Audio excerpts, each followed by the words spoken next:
C'est l'histoire d'une amie à moi qui est sortie avec un mec et tout. À l'époque, le mec, il avait rien, tu vois, pas de papier. En fait, sa situation, elle est ambiguë.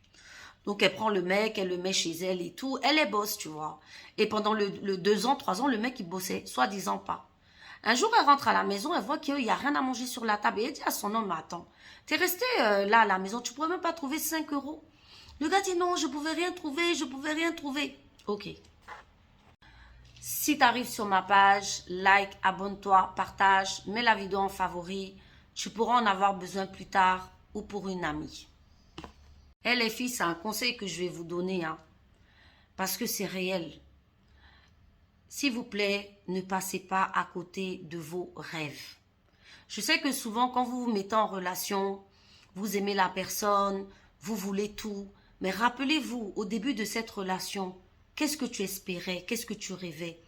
Et aujourd'hui, dans cette relation, où en es-tu?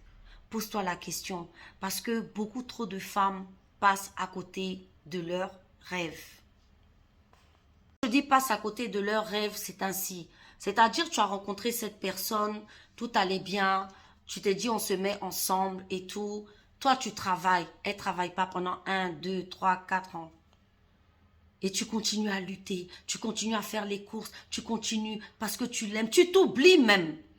Parce que tu n'oses même pas parler pour lui dire hey, si ça va pas, casse-toi. Parce que tu es déjà dans la maison, tu es déjà dans la relation.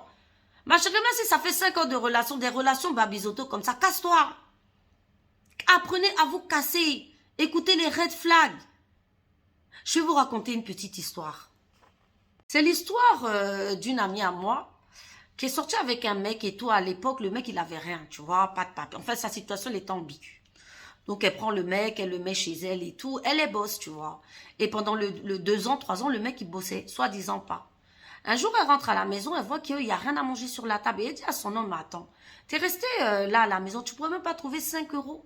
Le gars dit, non, je pouvais rien trouver, je pouvais rien trouver. Ok. Je vous dis que pendant ces 2, 3 ans, c'est elle qui payait le loyer, c'est elle qui payait tout.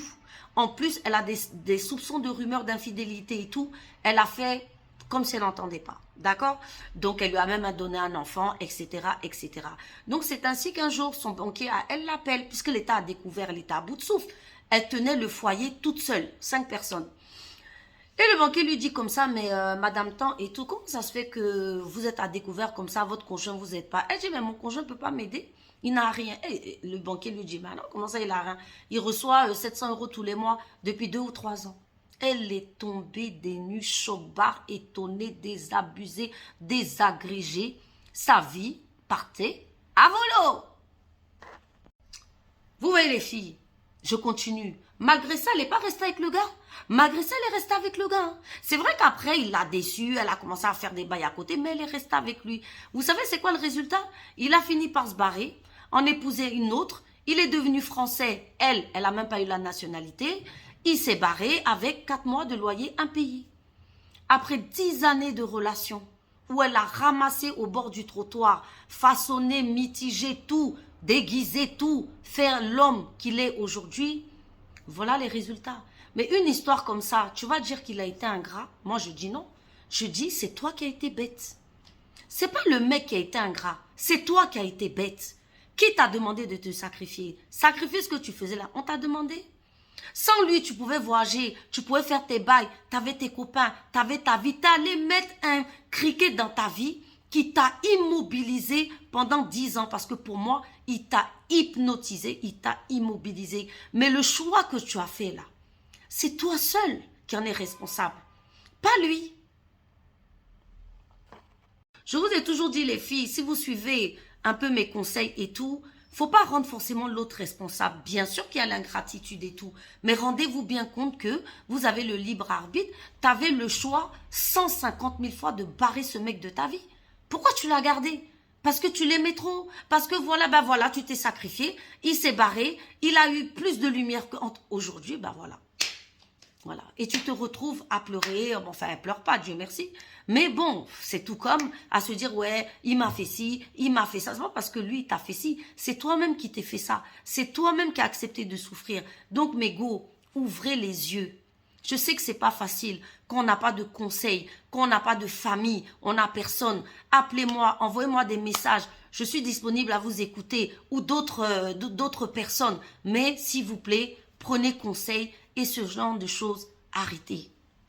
Arrêtez de bloquer vos rêves à cause de X ou Y qui est rentré dans votre vie. Si tu te rends compte que tu es dans la vie avec une personne avec qui tout ce que tu avais prévu au départ, finalement, ça en est à zéro, c'est que c'est certainement pas la bonne personne.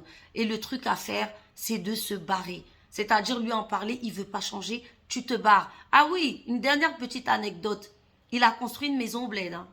Voilà, c'est-à-dire elle a rien. Lui, il a construit une maison, il s'est marié, il vit sa best life. Et elle, walou. Voilà les filles. Donc, écoutez les conseils qu'on vous parle et appliquez, s'il vous plaît.